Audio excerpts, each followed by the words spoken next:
saya masih belum sehat betul. Pidato yang saya siapkan adalah agak panjang, tetapi berhubung dengan belum sehat saya akan bacakan dengan tenang-tenang, alon-alon asal kelakon. Saya minta saudara-saudara sekalian dengarkan dengan seksama. Saudara-saudara sekalian, sebagaimana biasa, maka pada tiap-tiap hari 17 Agustus saya berdiri di hadapan saudara-saudara sekalian. Ini kali di Stadion Utama Gelora Bung Karno. Sedang dahulu selalu di muka Istana Merdeka. Tetapi sekarang ini, seperti sekarang ini, pada hari ini, di Stadion Utama ini, saya berbicara langsung kepada rakyat seluruh Indonesia.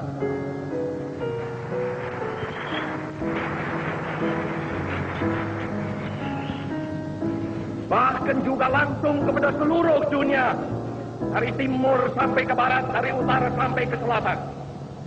Saya sekarang tidak terutama sekali berbicara sebagai presiden mandataris, tidak sebagai presiden perdana menteri, tidak sebagai presiden panglima tertinggi. Saya berbicara di sini sebagai penyambung lidah rakyat Indonesia.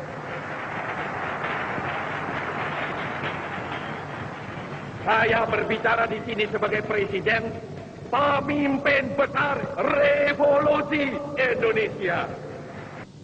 Dari Sabang sampai Merauke, 4 perkataan ini bukanlah sekadar satu rangkaian kata ilmu bumi. Dari Sabang sampai Merauke bukanlah sekadar menggambarkan satu geografis begrip. Dari Sabang sampai Merauke bukanlah sekadar satu geographical entity. Ia adalah merupakan satu kesatuan kebangsaan. Ia adalah satu national entity. Ia adalah pula satu kesatuan kenegaraan. Satu state entity yang bulat kuat. Ia adalah satu kesatuan tekad, kesatuan ideologi, satu ideological entity yang amat dinamis. Ia adalah satu kesatuan cita-cita sosial yang hidup laksana api unggun. Satu entity of social consciousness like a burning fire. All the social conscious of men pray for our victory. Karena itu, hei seluruh bangsa Indonesia, tetap tegakkanlah kepalamu. Jangan mundur, jangan berhenti, tetap derapkanlah kakimu di muka bumi. Jikalau ada kalanya saudara-saudara merasa bingung, jikalau ada kalanya saudara-saudara hampir berputus asa, jikalau ada kalanya saudara-saudara kurang mengerti jalannya revolusi kita, yang memang kadang-kadang seperti bahtera di lautan badai yang mengamuk ini, kembalilah kepada sumber amanat penderitaan rakyat kita yang kongruens dengan social conscious of man. Kembalilah kepada sumber itu, sebab di sanalah saudara akan menemukan kembali realnya revolusi. Tetapi alhamdulillah, Tuhan menolong. Lalu kita bangkit. Lalu kita menggeledekan kita punya stop kepada segala penyelewengan mental itu.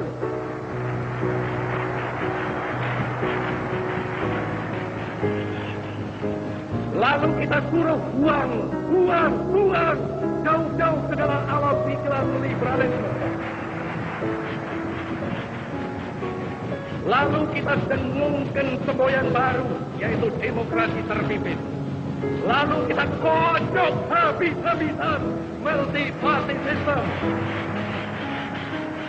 lalu kita canangkan manifesto politik, lalu kita telurkan pemerasan manipol yaitu USDEK, lalu kita camkan kepada rakyat perlunya revolusi sosialisme pemimpin nasional yang satu, yaitu Resopim.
Tumben lagi pagi ini, Bi.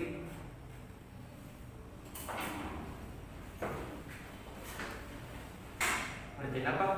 Jadi tugas. Nyontek dong. Kerjain dulu semuanya. Cik, nanti sekali doang juga. Pelit lo, Bi.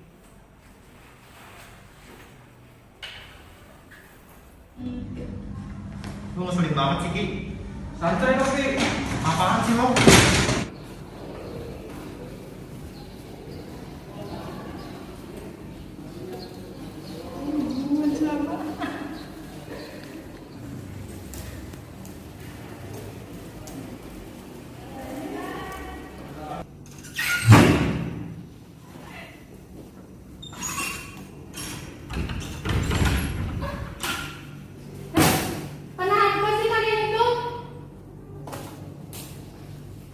Dia ngeselin lo enggak? Alah, cuma gitu doang. Stop. Apa siapa tuh? Bukan dari HP ku.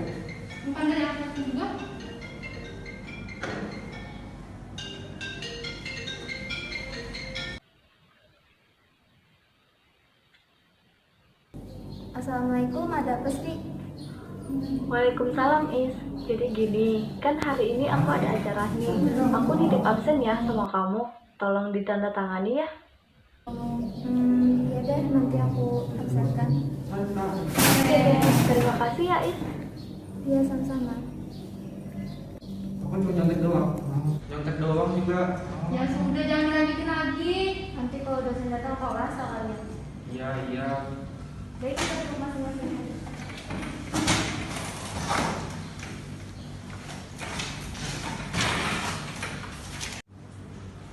Di sana, Sri nggak masuk lagi hari ini. Iya. Dia nitip absen kamu hari ini juga.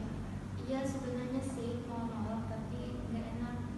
Ya kamu sih nggak enakan kalau dia bilang dia mau izin, dia bilang dia mau gimana lagi. Ada apa sih? Itu si Sri izin lagi hari ini. Selamat pagi. Ngomongin apa sih? Kok kayak rame banget? Itu loh si Sri, dia mau masuk lagi hari ini. Hah? Tip absen lagi sama kamu? Iya.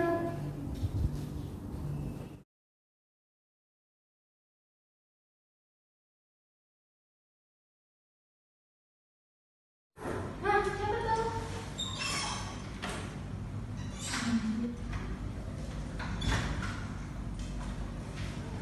Selamat pagi anak-anak. Selamat pagi, Bu. Oke. Jadi sebelum kita mulai, seperti biasa, ketua untuk membacakan doa terlebih dahulu. Sebelum kita memulai perkuliahan hari ini, mari kita berdoa masing-masing menurut agamanya. Berdoa mulai. Berdoa selesai. Jadi kita akan memulai pelajaran hari ini yang bertemakan tentang ketahanan nasional.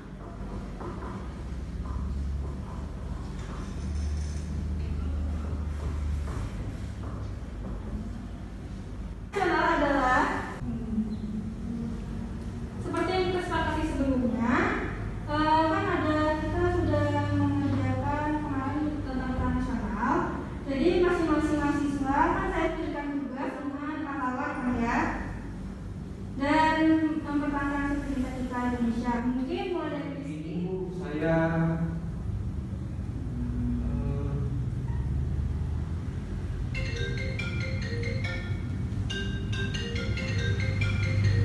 Di sana, siapa yang menyuruh kamu menyalakan teleponnya? Mohon maaf, Bu. Saya lupa mengatakan HP saya. Bawa ke sini saja.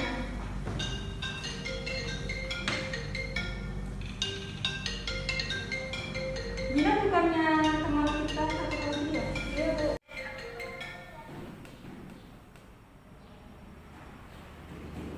Is, aku titip absen ya.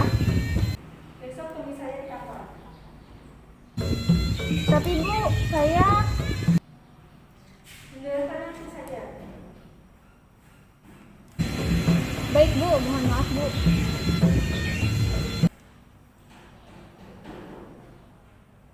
Apalagi selain Gina yang milik Asen. Itu Bu, gak ada. Jawab jujur atau ibu memanggil kedua orang tua kamu. Seribu. Siapa? Seribu, saya tanya sama Isana, bukan sama kamu. Baik Bu, maaf. Ya Bu, yang titip absen ke saya Sri sama Gina. Silakan kamu kembali ke meja kamu, HP ibu pegang.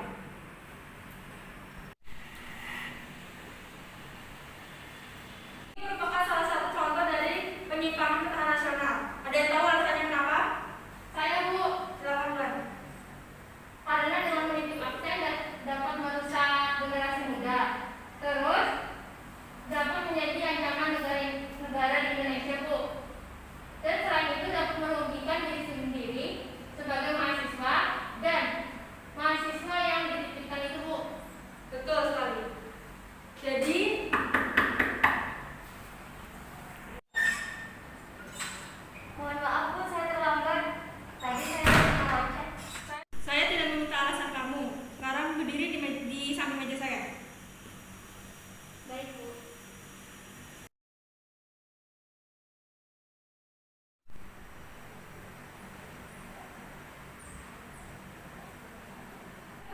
tidak bisa hadir, seharusnya kalian menghubungi Koti atau Sipen yang bersangkutan, atau bisa langsung hubungi dosennya. Untuk Sri dan Gina, nanti akan Ibu buatkan surat peringatan. Tolong Koti setelah ini temui saya untuk mengambil surat peringatannya. Denisa, silakan duduk di tempat kamu, jangan ulang lagi. Seperti yang sudah Ibu sampaikan sebelumnya, silakan Rizky untuk maju menjelaskan mengenai perjuangan pahlawan dalam mempertahankan negara tercinta kita Indonesia. Mohon maaf Bu, saya lupa mengerjakan. Ini lagi. Ya sudah, tapi tugasnya jadi double ya. Besok saya tunggu sampai jam 8 harus sudah ada di meja saya. Tapi sekarang cari satu materi tentang ketahanan nasional dan bela negara. Dan nanti tetap menjelaskan yang kamu dapatkan dan beri kesimpulan hubungan antara ketahanan nasional dengan perjuangan pahlawan. Baik Bu. Kalau begitu, Denisa silakan maju dan jelaskan secara singkat biar semua kebagian. Baik Bu. Di sini saya akan menjelaskan secara singkat sejarah perjuangan Pangeran Diponegoro saat melawan Belanda. Pada pertengahan bulan Mei 1825, Sismaker memutuskan untuk memperbaiki jalan-jalan kecil di sekitar Yogyakarta. Pembangunan jalan yang awalnya dari Yogyakarta ke Magelang dan Belanda memasang patok-patok perbaikan jalan di setiap makam leluhur Pangeran Diponegoro, ulah Belanda ini yang memancing kemarahan Pangeran Diponegoro dan rakyat setempat, yang kemudian Pangeran Diponegoro menggantikan patok-patok itu dengan tombak sebagai tanda perang kepada Belanda. Sedangkan Belanda yang dipimpin oleh Jenderal Hendrik de Kock menerapkan strategi benteng stelsel yang dimana dengan mendirikan benteng di setiap daerah yang mereka kuasai. Akhirnya pada 28 Maret 1830, Jenderal de Kock berhasil menjepit pasukan Diponegoro di Magelang. Pada saat itu Pangeran Diponegoro bersedia untuk menyerahkan diri asalkan sisa anggota laskernya dilepaskan. Oleh sebab itu Pangeran Diponegoro ditangkap dan diasingkan ke Manado dan dipindahkan ke Makassar hingga wafatnya di benteng Rotterdam pada 8 Januari 1855. Dilanjutkan oleh Fatia. Di sini saya akan menjelaskan mengenai perjuangan dari salah satu tokoh pahlawan yaitu Jenderal Sudirman. Jenderal Sudirman adalah seorang pahlawan revolusi nasional Indonesia yang dimana ia merupakan panglima dan jenderal Republik Indonesia yang pertama dan juga yang termuda. Pada zaman penjajahan Jepang, Sudirman bergabung dengan Tentara Pembela Tanah Air atau PETA di Bogor. Pasca Indonesia merdeka dari penjajahan Jepang, ia berhasil merebut senjata pasukan Jepang di Banyumas. Kemudian beliau diangkat menjadi komandan batalion di Kroya setelah menyelesaikan pendidikannya. Ia kemudian menjadi Panglima Divisi 5 atau Banyumas sesudah TKR atau Tentara Keamanan Rakyat dibentuk. Dan akhirnya beliau terpilih menjadi Panglima Angkatan Perang Republik Indonesia atau Panglima TNI. Perang Palagan Ambarawa melawan pasukan Inggris dan Nica Belanda dari bulan November sampai Desember 1945 adalah perang besar pertama yang ia pimpin. Karena ia berhasil memperoleh kemenangan pada pertempuran ini, Presiden Soekarno pun melantiknya sebagai jenderal. Sudirman meninggal pada tanggal 29 Januari 1950 yang dikarenakan penyakit tuberkulosis parah yang ia derita. Jenazahnya dimakamkan di Taman Makam Pahlawan Kusuma Negara di Semaki, Yogyakarta. Dan pada tahun 1997, ia dianugerahi gelar sebagai Jenderal Besar Anumerta dengan bintang 5, pangkat yang hanya dimiliki oleh 3 jenderal di Republik Indonesia sampai sekarang. Di sini saya akan menjelaskan mengenai perjuangan dari salah satu tokoh pahlawan, yaitu Kiai Haji Hasyim Asy'ari. Kiai Haji Hasyim Asy'ari lahir pada tanggal 10 April 1875 di Desa Gedang, Kecamatan Diwek, Kabupaten Jombang, Jawa Timur. Di usia 72 tahun pada tanggal 25 Juli 1947, beliau dimakamkan di Tebu Ireng, Jombang. Beliau adalah pendiri Nahdlatul Ulama, organisasi massa Islam terbesar di Indonesia. Beliau juga merupakan ulama sekaligus pimpinan dari Pondok Pesantren Keras yang berada di selatan Jombang. Di kalangan nahdiyin dan ulama pesantren, Kiai Hasyim Asy'ari dijuluki Hadratus Syekh yang berarti Maha Guru. Kiai Hasyim Asy'ari mendirikan ponpes di Tebu Ireng yang kelak menjadi pesantren terbesar dan terpenting di tanah Jawa pada abad ke-20. Mulai tahun 1900, beliau memosisikan pesantren Tebu Ireng menjadi pusat pembaruan bagi pengajaran Islam tradisional. Dalam pesantren tersebut, bukan hanya ilmu agama yang diajarkan, namun juga pengetahuan umum ikut mengiringi pengajaran agama Islam, mendidik para santri, dan menyiapkan mereka untuk terjun ke masyarakat. Di sini saya akan menjelaskan mengenai perjuangan salah satu pahlawan, yaitu Sutomo. Sutomo lahir pada tanggal 3 Oktober 1920 di Surabaya, Jawa Timur. Ia meninggal pada usia 61 tahun, tepat pada tanggal 7 Oktober 1981 di Padang Arafah, Arab Saudi. Beliau lebih dikenal dengan sapaan Bung Tomo.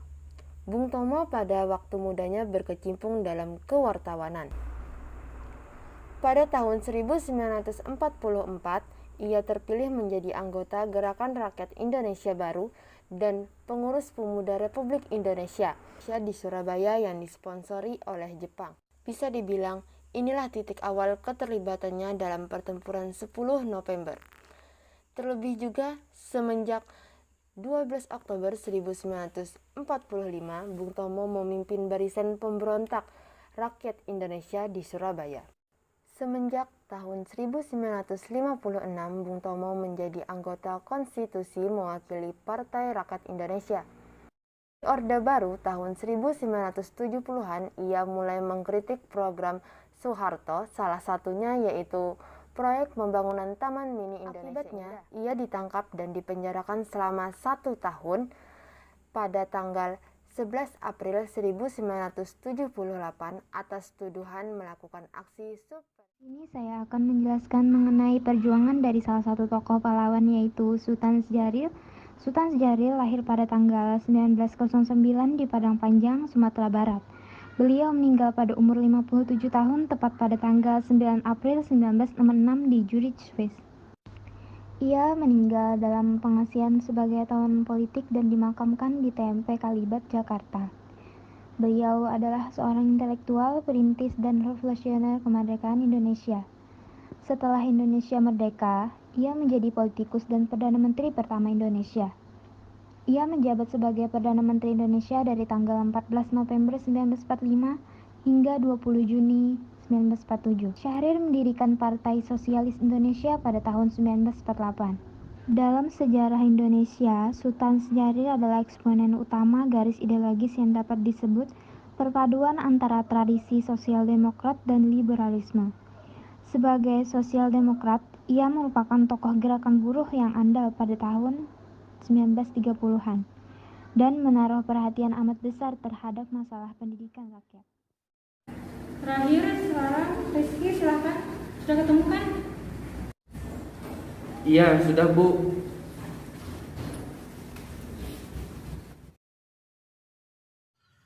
Ketahanan nasional dalam segi etimologi dapat dinyatakan sebagai kekuatan, ketabahan, kemampuan dari sebuah bangsa untuk mempertahankan bangsanya. Ketahanan nasional bisa diartikan juga sebagai konsepsi atau doktrin, kondisi dan strategi serta cara atau pendekatan.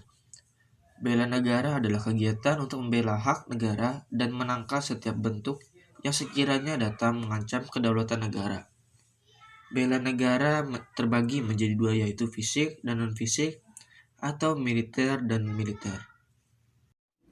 Setelah kita mempelajari materi hari ini dan mendengarkan penjelasan singkat dari teman-teman kalian, apa hubungan perjuangan pahlawan dengan ketahanan nasional? Siapa yang bisa jawab? Saya Bu, Silakan. perjuangan pahlawan sangat berkaitan dengan ketahanan nasional. Disebabkan perjuangan pahlawan adalah situasi seseorang yang berani membela dalam mempertahankan ketahanan dan membela tanah air Indonesia. Izin menambahkan, Bu. Ya, silakan di sana. Bagi para pahlawan yang gugur dalam perang saat mempertahankan Indonesia, juga berhak dimakamkan di taman makam pahlawan, serta keluarga atau ahli waris berhak atas sejumlah uang variasi setiap tahun, yang dimana uang tersebut merupakan bentuk penghargaan dari negara atas jasa pahlawan nasional. Terima kasih Wulan dan di sana. Selanjutnya, siapa yang bisa menyebutkan contoh penyimpangan ketahanan nasional dalam kehidupan sehari-hari? Saya Bu, contohnya mahasiswa atau mahasiswi yang nyontek. Banyaknya masyarakat yang memakai produk luar negeri ketimbang produk dalam, tawuran, Baik, terima kasih banyak Denisa atas jawabannya. Jadi kalian harus berpikir bijak ya. Jangan suka menyontek. Lebih baik menggunakan produk Indonesia kalau misalnya masih bisa dipakai. Terus jangan tawuran juga, karena selain tawuran itu akan merugikan diri sendiri dan juga akan merugikan orang lain. Mungkin sampai di sini dulu pertemuan kita. Semoga bisa tidak ada lagi yang terlambat, tidak ada lagi yang titip absen dan lain-lainnya. Setelah itu Fauti untuk temui ibu ya, untuk membahas dua mahasiswa yang tadi yang titip absen. Baik Bu. Oke, sekian dari saya. Wassalamualaikum warahmatullahi wabarakatuh. Waalaikumsalam warahmatullahi wabarakatuh. Terima kasih Bu. Belajar ya, jangan lupa. Ya Bu.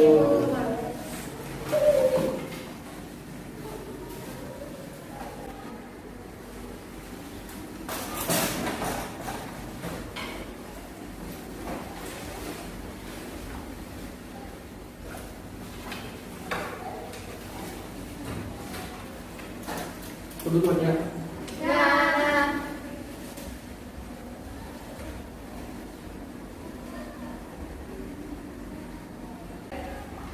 Yuk kita pulang dulu yuk. Ya.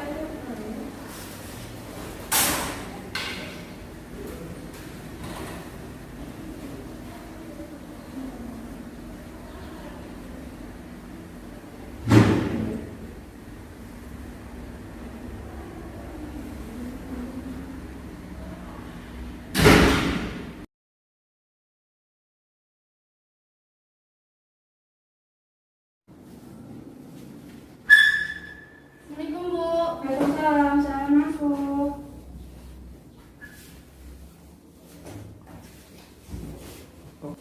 Izin bertanya Bu, mengenai dua mahasiswa yang titip absen tadi ke teman saya bagaimana Bu? Nanti Ibu kirimkan surat peringatannya. Nanti kamu bilang sama Sri sama Nina untuk menandatangani ya. Besok suruh kumpul ke sini. Baik Bu, baik. Ada pertanyaan lagi? Tidak ada Bu. Berarti saya izin permisi duluan ya. Ya, silakan. Makasih Bu. Ya, sama-sama.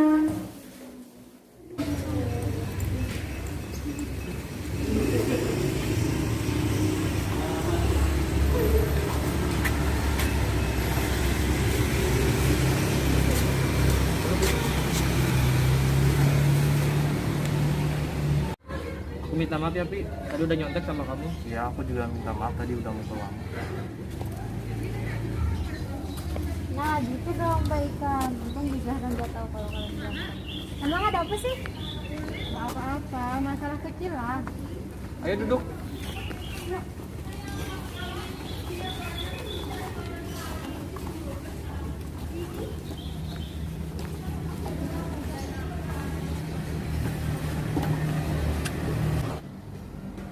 Oh iya, kalian besok ada kegiatan nggak?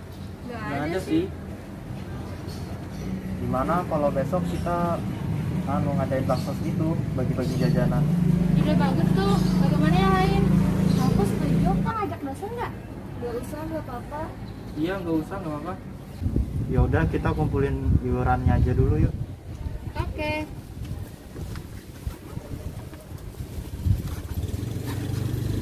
Kumpulin setengah aja ya.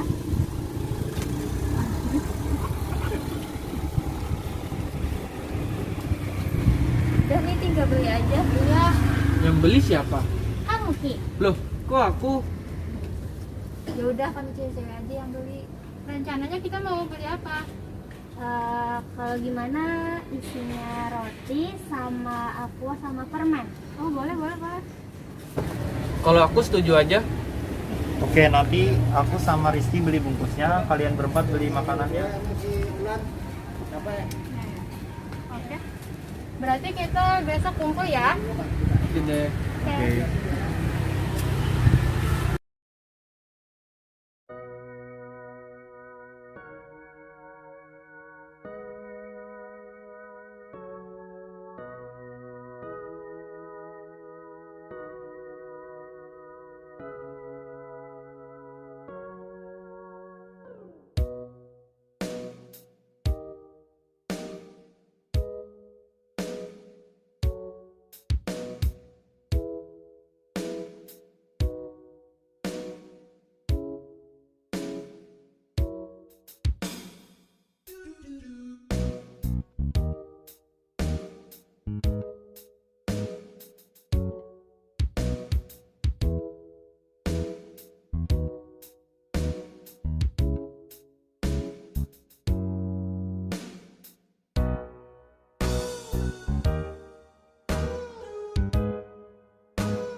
Oh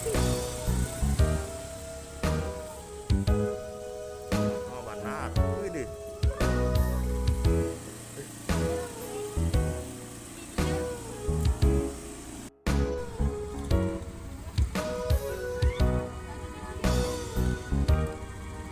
Kemana?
Mari Bu.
Assalamualaikum warahmatullahi wabarakatuh. Perkenalkan, nama saya Gina Lelatur Rahmah dengan NIM SA20012. Di sini saya berperan sebagai Gina si aktif ikut organisasi.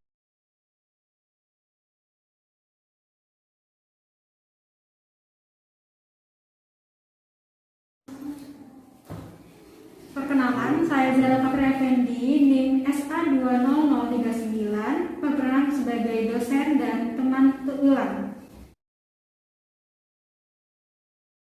Itu loh, si Sri sama si Gina yang nitip absen.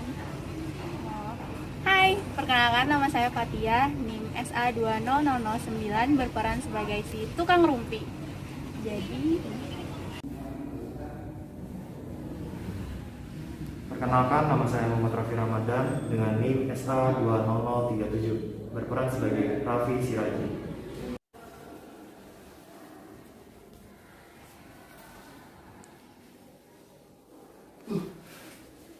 Hai, perkenalkan, nama saya Muhammad Rizky Pirzatullah, NIM saya SA20015. Di sini saya berperan sebagai si pemalas.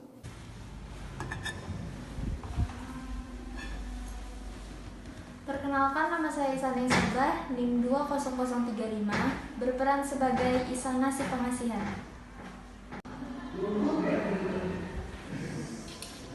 Perkenalkan, nama saya Dede Septiana Anggraini, NIM SA20005, berperan sebagai Denisa si telat. perkenalkan nama saya Sri Wulandari, NIM SA20028, berperan sebagai Sri si bolos kuliah.